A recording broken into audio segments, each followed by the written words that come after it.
This year, even the best of them died. My trusty 3.8 didn't start when I tried it just a few moments ago, but I fixed it now. Well, this reports about all the problems I've had so far this year that I've repaired in my shitty car report.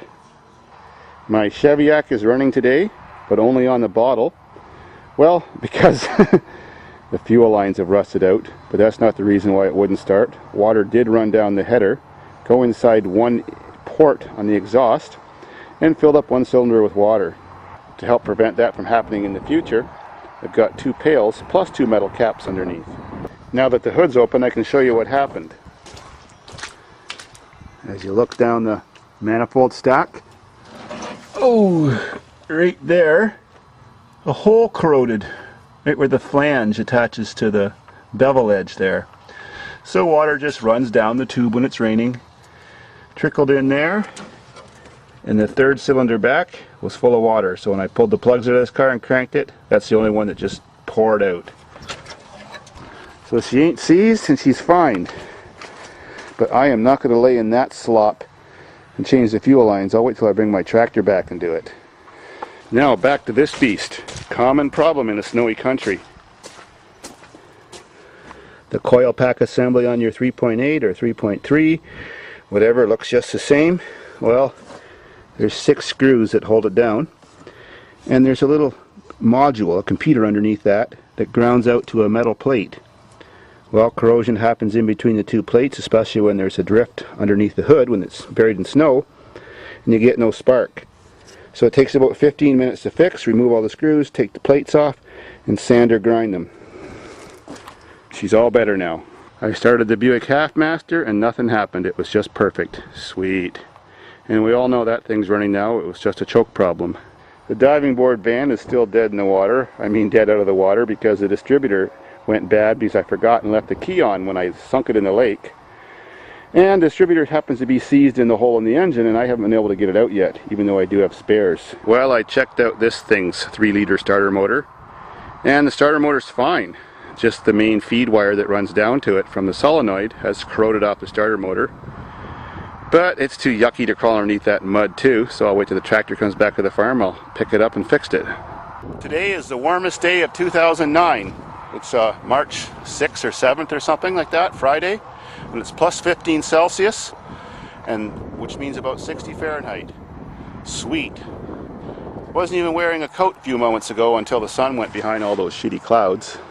Next, the half car is running perfect now too. Same problem as that Buick 3.8. I removed the rad fan, the RCB, to get access to its spark coil assembly, and it's also got that little module computer on an aluminum plate too, which attaches to the block with 3 screws. Well, because this thing had a big drift of snow under the hood, same thing happened. Corrosion between the 2 plates, no ground on the plate, no spark. I already had her started, and she's running perfect. Sweet. And the venerable Ford that couldn't get out in the deep snow. There was a really good explanation for that too. Actually, 2 explanations. Here's the first one. The back wheel's in the air. Literally. When I backed up just a little bit too fast, rolled over my extra fuel tank, and left her suspended unknowing. Then it snowed after, so I never knew. Crunch! Well, the reason why the 4-wheel drive shifter wouldn't work, because it's working beautiful now, was the transfer case underneath was half full of water. Yeah, all the lake crossings I did and parked in the middle and stuff like that, I guess it leaked into the vent hole. So when it was half full of water, it was ice, and that froze the mechanism inside, so the lever couldn't move and engage it. Now I could probably just start her up, the front wheels and be in 4-wheel drive, and that'll pull the back ones right off their lofty high position. Notice our redneck snowmobile sled. This was a lot of fun. There's a rope tied to it, you tie it to the back of your snowmobile, and you sit in it. It's just an upside down car hood with a seat welded to it, and it's amazingly fun. I did make some videos of it, but since it was minus 15 to 20 Celsius out, They all got screwed up. I couldn't load them on YouTube. My cameras hate the cold. And more good news. I think the dump truck will start all by itself. Now that it's warmer out, like I just said, 15 Celsius, the fuel pump is working. I reconnected the hoses back up so it's not going to run off the bottle now. I did check inside the carburetor and there is fuel when I twist the throttle. Haven't tried to start it yet. Got the battery in, and the best news of all, I got the beeper. It doesn't beep anymore. Watch. Nothing. This thing just plugged into the fuse box. It's that simple. Cool. Piece of crap. Now, let's go see if she fires up all by herself. The key is actually on. It's hard to believe. No beep beep. Choke is on. Here we go. Yes! And this is no bullshit. It started that fast all by itself. This is the first time I tried it since last time.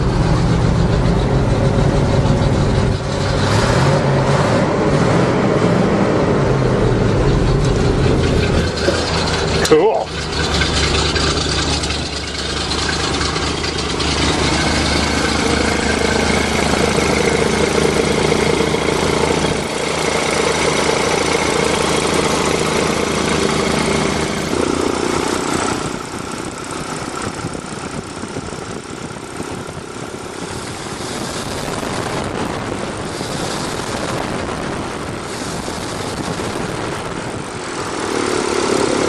Well, that's a big block for you, Chevy. That was one. Oh well. Proves we got lots of potential this year, because Jen's coming back. I was talking to her yesterday. She came over for a visit. Sweet. So now I'm going to try just one battery since it's not a very cold day. See if that Ford will start and drive off its predicament. All set. Let's see what's going to happen.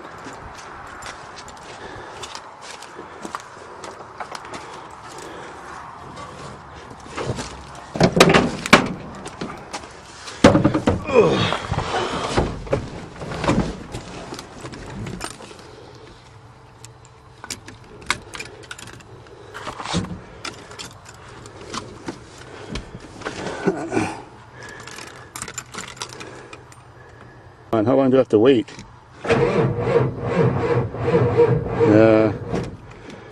One battery just ain't gonna do it. Too bad. Okay, I got two batteries in it now, but they're not that great. Wait again.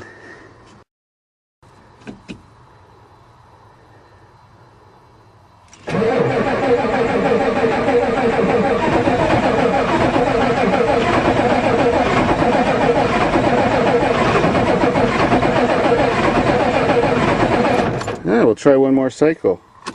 Sounds potential.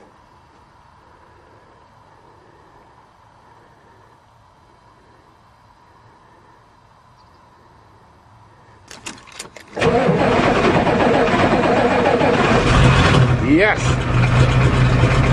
Sweet! Gotta love your Ford truck.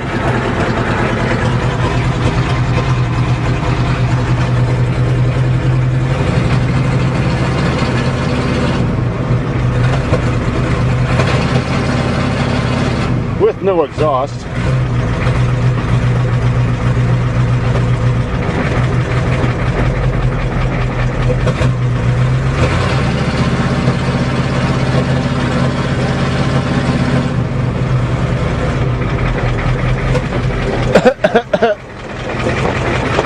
I hate the smell of unburnt diesel in the morning.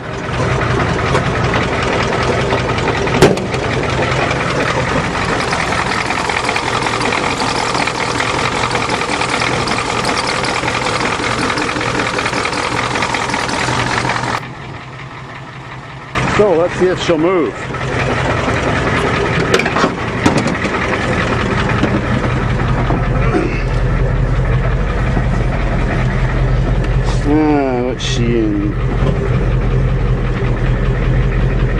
low. Alrighty.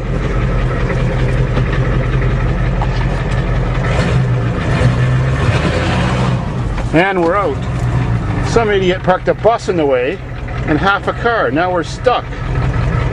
Oh man. Nowhere to go.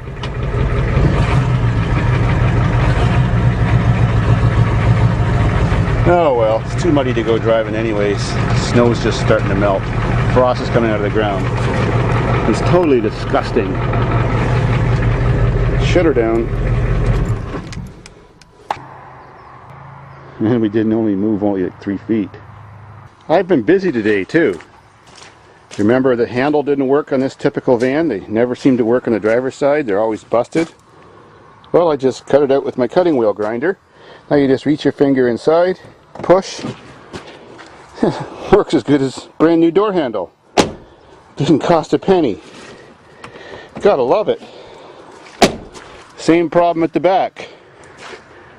Tried cutting out the lock assembly. That didn't help me. Tried cutting out where the license plate was. Hell, there's no latch in one of these cars like a regular van. Cut even over there. Still no latch. Oh well. Cut over here. Find a latch. Works great. Still won't open. And another latch. 2 latches? What's the problem? Anyways, now the tailgate opens.